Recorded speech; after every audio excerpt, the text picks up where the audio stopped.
Kyle's boots crunched on red dust as he climbed over the broken satellite tower. The alien moon, Viridius 6, had no wind, no birds, no sound, just silence and endless purple skies above. He was the only human in the zone. Just here to fix communication. Relays, a boring job, but peaceful. Until she arrived, a shimmer in the air caught his eye. Then she stepped through, tall, glowing. Her skin shimmered like moonlight, and her long silver hair flowed like liquid silk. Her eyes were violet, deep and ancient, though her face looked barely older than 20. She wore a gown of floating fabric, so light it didn't move with gravity. In her hand, she held a rose knot normal. The petals were silver. The stem glowed, faintly blue. Kyle froze. Hello." The alien woman walked straight to him. No guards, no weapons, just grace. And then, without saying a word, she held out the rose. Kyle blinked. "Is this?" "For me?" No reply. Only her steady gaze. Kyle hesitated, but something about her sadness, her calm, made him reach out. He took the rose gently, and the moment his fingers touched it, the air changed. A golden light burst from the flower. A deep, vibrating hum echoed through the land. Then dashed shouts. Loud ones, a group of armored aliens, guards with energy spears. Rushed over the ridge, they slid to a stop in front of him, eyes wide in shock. One dropped to one knee, then another and another, all of them. Bowed to Kyle. One of them looked up with a voice, trembling. "By sacred bond, by royal right. You are now the husband of Her Highness, Princess Seraphina."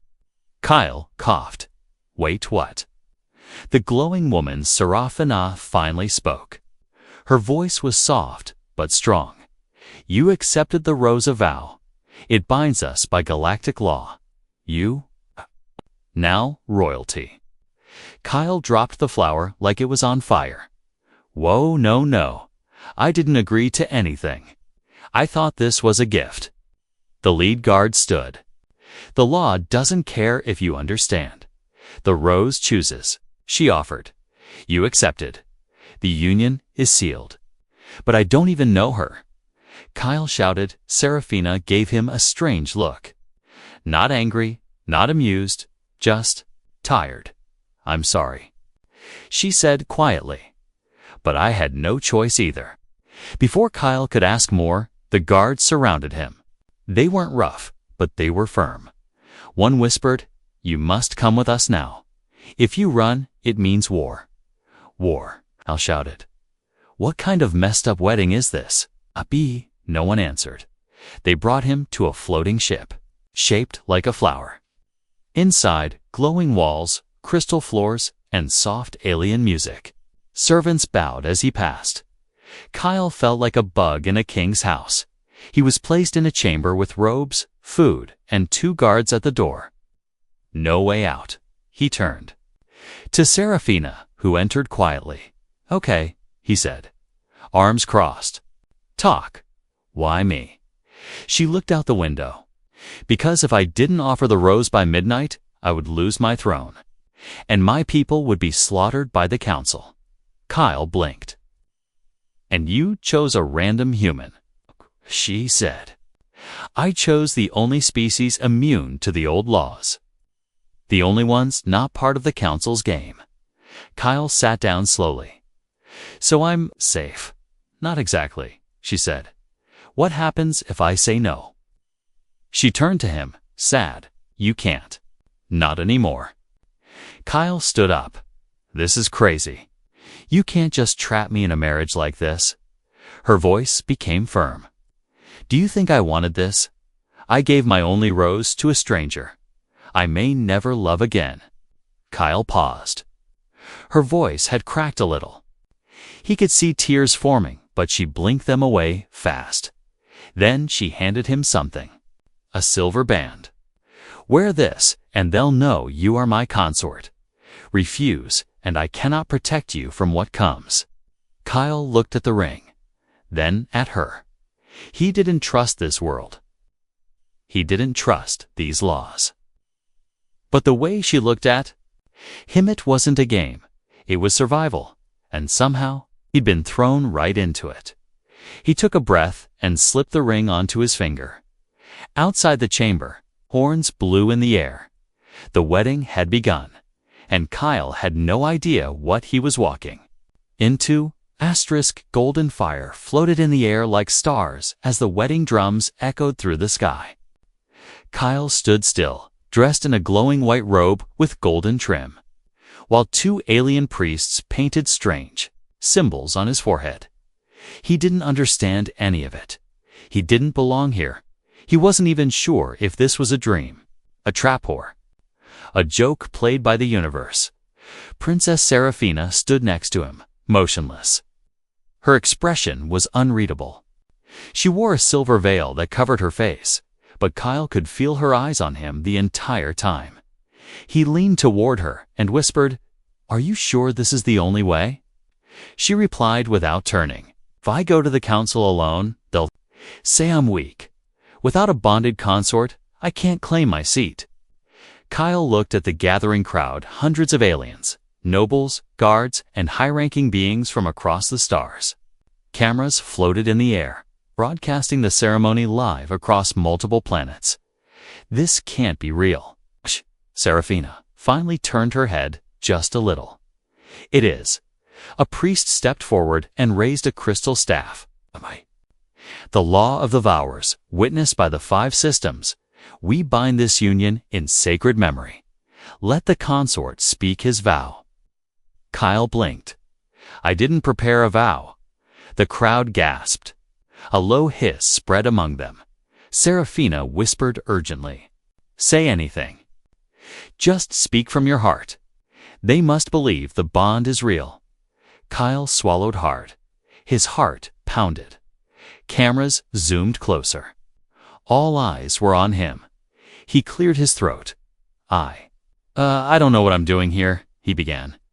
"But I know that when she gave me that rose, something changed. Not just for her, for me." A pause. Silence. "I don't come from a royal family. I'm just a tech guy from Earth. But if standing beside her helps protect her people, then I'll do it. Not because I was forced to, but because I won't run from someone who needs me." Gasps, whispers. Then soft applause, followed by louder cheers. Seraphina looked stunned, but just for a second. She quickly covered it with a soft smile, a real one. The priest nodded. "Let the princess respond." Seraphina stepped forward and lowered her veil. Her voice was strong and calm. "I give this vow to the stars and to the one who holds my rose. I accept the bond, and I ask only one thing." She turned to Kyle. "Don't lie to me." The bond was sealed with a thin thread of light that wrapped around both their hands. Cold. Then disappeared. The crowd erupted in cheers. Kyle smiled awkwardly and waved once, unsure of what else to do. "Great," he mumbled. "Now what?" Seraphina didn't answer. She simply offered her hand. He took it. Back in the palace, after the ceremony, Kyle was shown into a private chamber. Huge, elegant, full of soft lights and floating furniture. Alien servants left food and gifts, then bowed and vanished. He sat down on the couch and stared at the ceiling. "This is insane." The door opened. Seraphina stepped in. No veil now. Her glowing silver eyes watched him carefully. "I didn't expect your words," she said. "Neither did I," Kyle replied. "I was just trying not to get vaporized." She smirked slightly, but then her smile faded. "You're not safe here, Kyle." He frowned. "What do you mean? I'm your husband now, right?" "By law, yes," she said, stepping closer. "But that won't stop them." "Who's them?" She sat beside him close, but not touching. "There are council members who hate that I used the rose. It gave me power they can't control. Now that you're part of the bond, they'll come after you too." Kyle leaned back slowly. Awesome. Seraphine's voice dropped. This marriage isn't just for the cameras. You're in danger now. If you want out, there's one way. He looked at her sharply. You said there was no way out? There's one, she said softly. Destroy the rose. Kyle stared. The one you gave me? She nodded. If the rose is destroyed before the coronation, the bond breaks. But if that happens, I lose my right to rule, and they'll kill me within days. Kyle stood and walked to the window. Looking out at the glowing towers of the alien capital, he was quiet for a long time. Then he turned. So I either break the bond and let them kill you, or stay married and dodge death together. Serafina met his eyes. Yes, Kyle sighed. You sure know how to pick a first date? A small laugh escaped her lips. The sound was soft, like wind through glass. Then she stood and walked to a side table. She opened a small silver box and revealed the rose, still glowing, still beautiful. If you ever want to be free, she said, just crush it. He looked at it, then at her, and then he turned away. I'll think about it, he said. But I don't break promises, even the accidental ones. Serafina watched him quietly, her expression unreadable. And somewhere outside the palace, someone was already preparing to test that promise. Kyle jolted awake. He wasn't sure what had disturbed him, only that something wasn't right. The royal bedroom was dark, except for a soft glow from the ceiling crystals. The silence wasn't peaceful this time. It was too quiet. Not even the usual hum of alien electronics. That's when he noticed it. A knife on the pillow beside him, not his. Its handle was black glass, the blade thin and curved like a claw. And on the fabric beneath it, a word had been burned into the sheets. Leave. Kyle sat up slowly, his heart pounding. His breath caught when he looked toward the far wall. Someone had burned a symbol, there 3 jagged lines crossing a circle. He didn't know what it meant, but it looked like a warning. Or a threat. He stood and scanned the room. The guards were supposed to be outside his door. He reached for the communication orb near the bed, but it was dead. That's when the windows slid open without sound, and a figure stepped in. Kyle's brain screamed to run, but his body froze. The figure was slim, cloaked, and moved like smoke. A thin metal mask covered its face. In one hand, a glowing dagger. The other reached behind its back. The intruder stepped forward. Hey, look, Kyle said quickly, raising his hands. If this is about the wedding, I didn't even want to be here. The assassin lunged. Kyle dove to the side just in time. The blade sank into the bed where he'd been lying. Instinct kicked in. Years of training in Earth's Defense Corp weren't just for fixing satellites. Kyle rolled under the bed, yanked a chair leg free, and came up swinging. Crack! He hit the assassin's arm. The blade dropped, but the attacker was fast, too fast. A punch landed in Kyle's ribs, hard. He stumbled back, gasping. The figure raised a second blade. Suddenly, the doors burst open. Stop. Serafina stood there, her eyes glowing bright with fury. Behind her, 2 guards charged in. The assassin turned to escape. But Serafina raised her hand. A pulse of energy shot from her palm. The intruder was thrown back into the wall, where they slumped, unconscious. Kyle dropped to the floor, coughing. One guard helped him up, while the other secured the assassin with shimmering cuffs. Are you hurt? Serafina asked, kneeling beside him. Kyle nodded slowly. Just bruises. Nothing serious. She looked at the knife still lying on the bed. Then at the burned word on the pillow. They got inside the inner chamber, she whispered. That shouldn't be possible. Kyle forced a weak laugh. So this kind of thing happened often to royal husbands. Or am I just lucky? She didn't Smiled, she stood and turned to the guards. Find out how they got in. I want the security system rebuilt from scratch. Then her voice dropped low. And find out who gave the order. No one does this alone. Later, in a private chamber sealed from the rest of the palace, Kyle sat with an ice pack on his ribs while Seraphina poured him a drink made from glowing blue fruit. I should have warned you, she said quietly. You did, he replied. You said I wasn't safe. I just didn't think they'd come this fast. Seraphina sat beside him. This time, closer. There's something I didn't tell you earlier, she said. The symbol on the wallet belongs to the Shadow Council. Kyle looked at her. Sounds like bad news. It is. They're a secret faction inside the Galactic Council. They hate the idea of a human holding royal influence. To them, you're a threat to the bloodlines. Kyle raised an eyebrow. I'm just a guy who fixes space radios. Exactly, she said. You're not born from power that makes you unpredictable and dangerous. Kyle leaned back, thinking. Then something hit him.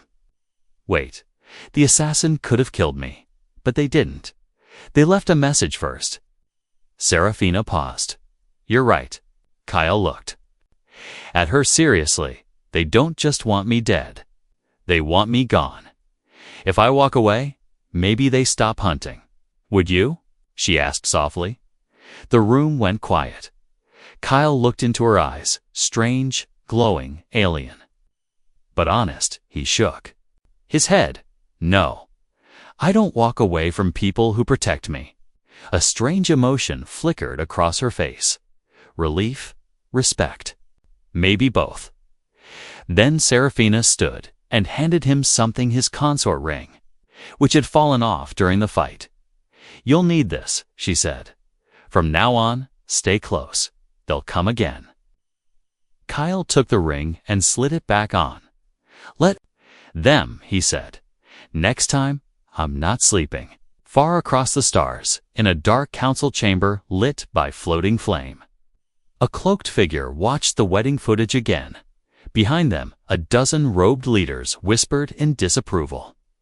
He fights well, one of them said. Too well. Another replied, the human must be removed before the coronation. The leader nodded slowly. Send the next wave. The palace gardens glowed under the twin moons, filled with floating lights and soft, strange music that seemed to hum from the plants themselves. Kyle had never seen anything like it. Flowers that shimmered like stars, vines that pulsed with light, and trees that whispered in a language he couldn't understand. But even with all this beauty, his eyes were on her. Princess Seraphina stood barefoot in the center of the garden, her silver gown flowing like water. She looked peaceful, but Kyle knew better now. Behind her calm eyes and royal smile, something painful hid beneath. She turned. When she heard his footsteps, "You're up late." "Couldn't sleep," Kyle said, approaching. "Hard to relax when assassins crawl through your window." She gave a tired smile. "Understandable." He stood beside her quietly, letting the silence breathe between them. Then he finally asked, "Why me, Seraphina?" Why really me? She didn't answer right away. Instead, she walked to a glass bench surrounded by glowing moss and sat down. "Come," she said softly. Kyle sat beside her. She held out her arm. Her sleeve slipped down, revealing pale, flawless skin. Then she pressed a finger to a spot near her wrist, and a thin shimmer of light peeled away. It wasn't makeup, it was a holographic skin layer, and beneath it were scars, deep ones, old ones. Some looked like burns, others like thin surgical cuts that had never healed right. Her skin underneath was bruised and marked, so different from the perfect royal image she always wore. Kyle's mouth went dry. "Who did this to you?" She looked away. "My family." He stared at her. Seraphina continued, voice calm but hollow. "When I was 12, The council discovered my bloodline held a dormant debilitating energy that could shake the power balance. They didn't want me trained. They wanted me controlled. She closed her sleeve again. They tested me for years, pushed me, hurt me, until I learned to smile through it. Kyle's fists clenched in his lap. And the rose? He asked. It was my only way out, she said. The Valrose Law is ancient, untouchable. If I offered it to someone outside the council's reach, they couldn't stop the bond. They couldn't stop me. Kyle looked down, and you picked me because I was. What? A safe outsider. No, she said quietly. I picked you because I watched you. That surprised him. She smiled, just slightly. You repaired our satellites for months. You stayed quiet, never asked for favors. When our people ignored you, you still helped. You gave your food to injured workers. You fixed systems faster than our own techs. You didn't do it for praise. You did it because you're good. Kyle felt his cheeks warm slightly. That's why I offered you the rose, she said. Not because you were human, but because I trusted you, without even knowing why. They sat in silence again. Then she added, more quietly, but if I've cursed you by dragging you into this, I'm sorry. Kyle looked at her. For the first time, he didn't see a glowing princess or a powerful leader. He saw a survivor. A girl who'd been hurt, trapped, and forced to play politics with her life. He reached over and gently took her hand. You didn't curse me, he said. You gave me a reason to fight. Her breath hitched, but she said nothing. Later that night, Kyle returned to his room and locked the door. He stared at the silver rose resting in the glass case on the wall. Its glow pulsed softly, like a heartbeat. He now understood the truth. Behind it, it wasn't just a symbol of power. It was her shield, her one act of rebellion. And now, it was his burden too. He had to protect her. But something else gnawed at him. The scars. They weren't just from pain. They looked experimental, medical. And if the council feared her bloodline, what else were they hiding? Across the galaxy, in a research chamber deep beneath the council hall, alien scientists examined a glowing, vile dot inside it, a small sample of silver-pink blood. The lead scientist spoke into a recorder. Seraphine's DNA continues to evolve. The bond with the human seems to be accelerating the shift. We must act before the transformation reaches phase 3. He looked at the screen, where a photo of Kyle appeared. If the human is not removed soon, the prophecy will unfold. Back on Viridia 6, Kyle stood by the window, watching Seraphina sleep peacefully in her chamber. But his mind was spinning. What transformation? What prophecy? And why did he feel like he was missing a piece of himself every time he looked away from her? Something bigger was coming. Something no rose could protect them from. Rain fell like glowing threads outside the palasoft, gentle and strange. Unlike Earth's rain, this one shimmered faintly blue and left behind no puddles. Only light. Kyle sat on a cushioned bench near Seraphine's private balcony. He was shirtless, a thin bandage wrapped around his ribs where the assassin had struck. The pain had dulled, but the tension hadn't. Inside, Seraphina knelt on the floor with her hair down for the first time. She wasn't in her usual royal outfit, just a simple dark robe that showed her thin, graceful figure. For a long moment, they said nothing. Then she broke the silence. Do you regret it yet? Kyle blinked. What? This bond? The rose? The palace? Me? He looked at her closely. Her voice didn't sound bitter, just tired. He leaned back and sighed. No, I don't regret it. I regret not asking more questions before taking that flower. Sure, but meeting you? No. She gave a small smile. It was the kind that didn't reach the eyes but was still real. Serafina looked down at her hands. You should know something. Tomorrow is the trial of the flame. Kyle sat up straighter. What's that? It's a ceremonial test. For all consorts, especially those not born of royal blood. They make you prove yourself before the high houses. And if I fail? Kyle asked, already guessing the answer. You're stripped of title. Our marriage is declared void. And I lose my claim to the throne. Kyle rubbed his face. Of course. Can't just make things easy, huh?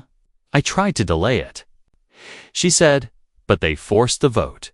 You'll be tested tomorrow. What kind of test? Serafina stood and walked to a hidden drawer in the wall. She pulled out a small cube and tossed it to him. Kyle caught it. The cube lit up and projected a hologram arena. Circular Colosseum style. Crowds roared in the background. Alien weapons floated mid-air. And in the center, holographic consorts faced off against giant beasts and armored warriors. Kyle stared at it. That's not a trial, he muttered. That's a blood sport. They want to humiliate you, she said softly. They don't expect you to survive. Kyle looked up at her. Do you think I can? Serafina walked over and sat beside him, just close enough that their arms touched. I've seen humans adapt faster than any species. You don't rely on power, you rely on instinct, creativity, fire. Then she turned toward him. Closer now, her voice low. But more than that. I believe in you. Kyle looked into her eyes, silver and soft and something else. Something he couldn't name. He hesitated, then reached for her hand. She didn't pull away. For a moment, the world outside the palace didn't matter. The council. The trial. The danger. It all faded. I'm not going to lose, he said quietly. Not tomorrow. Not you. Her breath caught for just a second. Then she leaned in and rested her head gently against his shoulder. That night, they stayed by the balcony as the alien rain lit the air around them. They didn't speak much. They didn't need to. For the first time since he arrived, Kyle felt peace. But it wouldn't last, because across the stars, in the trial arena, the Shadow Council had already planted something new in the pit. Not a beast, not a fighter, but a mirror. One made of biocode and skin, exact clone of Kyle. Crafted to mimic every move, every thought, and twisted against him. This is no trial, one of the elders said coldly. This is execution. Let the human fight himself, and lose. Morning came fast. Kyle dressed in ceremonial battle gear light armor, made of living metal that shimmered as it moved. Serafina waited beside the gates of the arena, wearing her royal crest. Before he stepped into the pit, she pulled him close. If you fall, she whispered, I fall too. Kyle touched her cheek. Then, I guess I better not fall. She smiled softly, but there was fear in her eyes. The arena was huge stone and sand with a force field above. Thousands of aliens filled the seats, cheering, watching. The high nobles sat in crystal thrones, unmoved. Kyle walked into the center. The light dimmed, a voice echoed through the arena. Let the trial of flame begin. A portal opened across from him, and out stepped himself, same face, same armor. Same armor, Krula. Kyle blinked. You've got to be kidding me. The clone smirked and charged. The clone's punch came faster than Kyle expected. It slammed into his chest and sent him flying backward across the arena floor. The crowd roared in approval. Alien nobles leaned forward in their thrones. The Shadow Council smiled from the shadows. Kyle rolled and came up coughing, ribs aching. The copy of him stood tall across the sand, smirking with the same crooked smile Kyle had seen in the mirror 1,000 times. This wasn't just a fake, it knew him. How's that for a wake-up call? The clone taunted, voice identical to Kyle's. Kyle wiped blood from his lip. "You're ugly for a perfect match." The clone laughed. "Funny you say the same things I do. You're me, but weaker." Kyle's eyes narrowed. "We'll see." From the royal box, Seraphina clutched the railing tightly. "He's facing himself." One of the council whisperers said to her, "Only." "Better." She said nothing, but her eyes stayed locked on Kyle.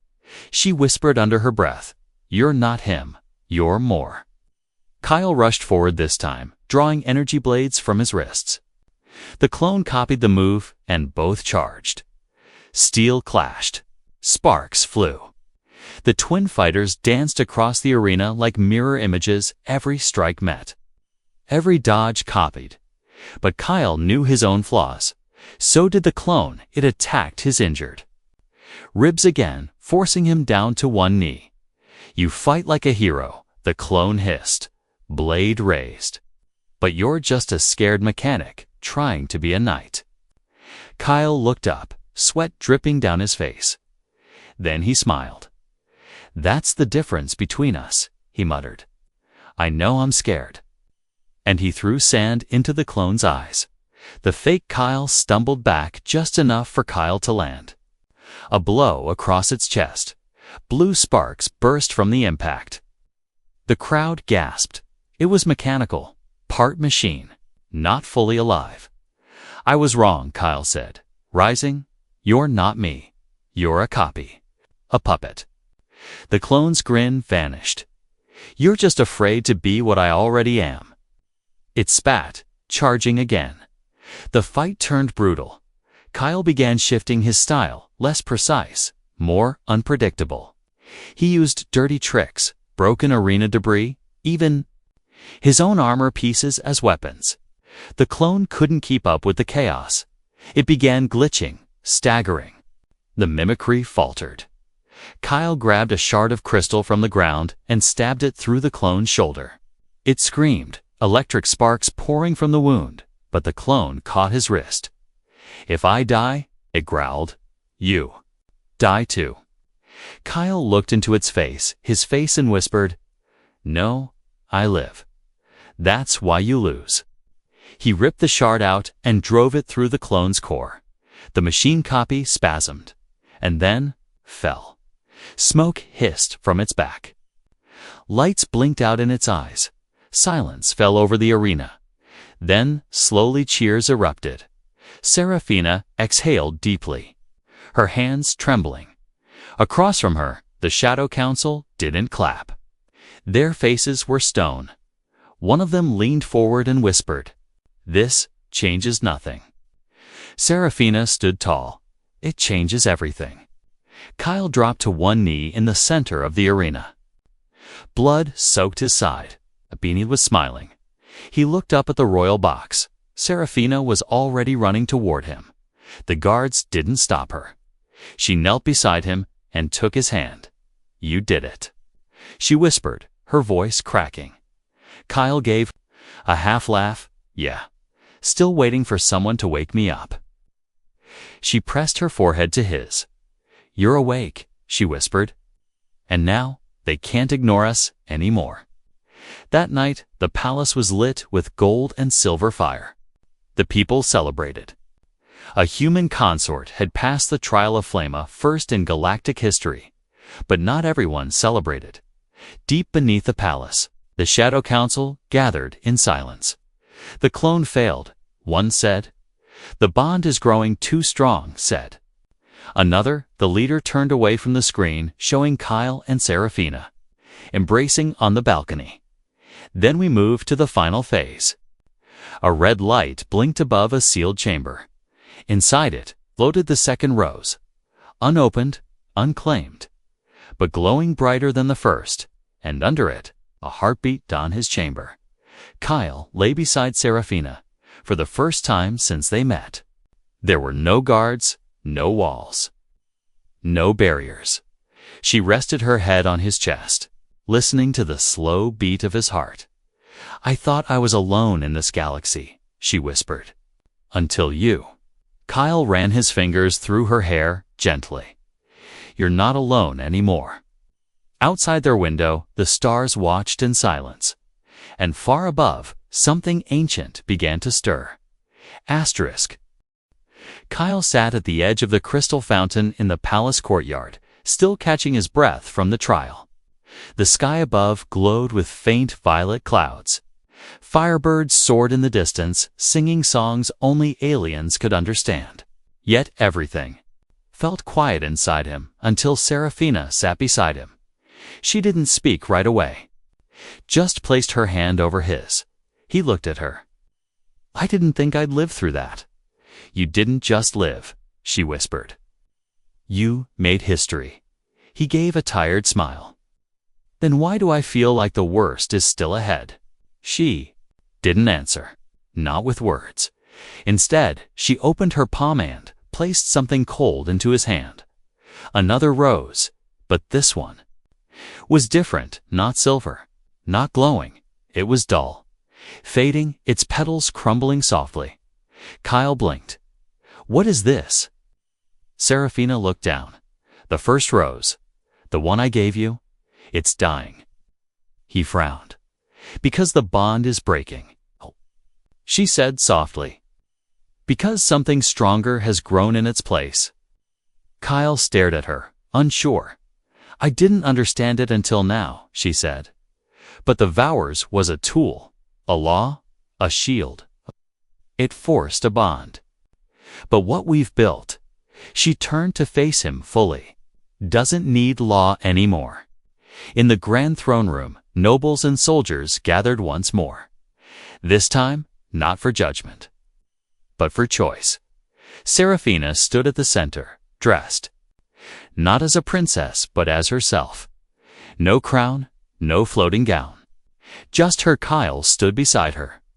"I call for a new right," she announced. "Not of royal blood, but of royal will." The High Council's voice boomed through the crystal screens. "You dare challenge ancient law?" "I don't challenge it," she replied calmly. "I rewrite it." She held up the faded rose. "This flower bound us by force, by tradition. But now," she turned to Kyle, "I ask him not as a princess, but as a woman." The crowd fell silent. Even the council paused. She stepped close, and her voice shook just slightly. "Kyle of Earth, will you remain with me? Not because of a rose, not because of law, but because your heart chooses mine." Kyle stared at her past the firelight, past the royalty, past the galaxy, and said, "I never chose this life, but I choose you." A hush swept the room. Then slowly aliens began to rise, one by one. Nobles knelt, warriors bowed. Even distant planets watching the broadcast sent symbols of approval. It wasn't just legal now, it was true. Later that night, Kyle and Seraphina sat together in the royal garden, far from the crowd. "Do you think they'll ever accept a human on the throne?" he asked. Seraphina leaned her head on his shoulder. "They already have. You earned it, not because you fought, but because you stayed." Kyle chuckled. "Still not used to people bowing." "You'll get used to it," she smiled. He turned to her, serious now. "And you? What about your scars? The council? All that pain?" She looked at the stars. "I'm still healing. But I don't feel alone anymore. That changes everything." Kyle thought for a moment. "You saved me too, you know?" She smiled softly. "Then, I guess we're even." Far beyond the palace, the last remnants of the Shadow Council fled into deep space. Their laws had shattered, their power broken. But in a sealed chamber, one final figure stood before a small stasis pod. Inside was a third rose, black. Dormant, the figure touched the glass. "Another will come," it whispered, "not of love, but of war." The seed of resistance had been buried, but it would grow again. Back on Viridia 6, dawn broke. The air shimmered with soft, golden light. Kyle stood beside Seraphina on the palace balcony, looking over their people. He wore no armor, no robe. Just himself. They watched the sunrise in silence. Then Serafina whispered, "So, still think accepting that Rose was an accident?" Kyle laughed under his breath. "No, it was fate wearing a fancy dress." She leaned into him, and for the first time not as a ruler, not as a symbol, not as someone forced, but as herself. She kissed him. No galaxy could take that away.